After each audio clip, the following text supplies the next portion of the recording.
सान गांव के किनारे एक पुराना कब्रिस्तान था जिसे लोग भूतिया कब्रिस्तान के नाम से जानते थे।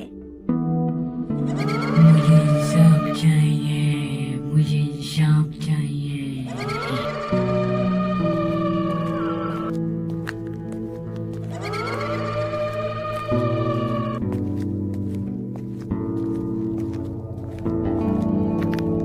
इस रास्ता से नहीं जाना बेटी, नहीं तो कब्रिस्तान वाली चुड़ैल पकड़ लेगा।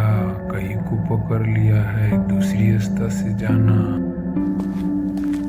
कहते हैं कि रात के अंधेरे में यहाँ से अजीबोगरीब आवाजें आती थीं और कई बार लोगों ने सफेद साये और भटकती आत्माओं को देखा था। हमें इंसाफ चाहिए। हमें इंसाफ चाहिए। आपके बुजुर्गों का मानना था कि यहाँ कुछ आत्माएं अब भी अपने अधूरे कामों के कारण भटक रही थीं। चाचा जी, बगल वाली कब्रिस्तान में अजीबोगरीब आवाज आता है। हमें तो लगता है कोई चुड़ैल का साया है। हाँ बेटा, इस कब्रिस्तान में चुड़ैल का साया है।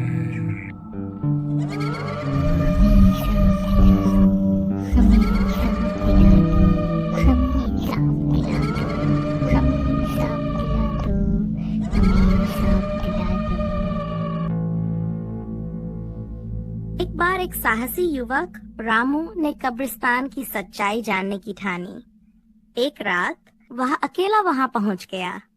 चारों ओर अजीब सा सन्नाटा था, बस हवा के झोंके और सूखे पत्तों की सरसराहट सुनाई दे रही थी।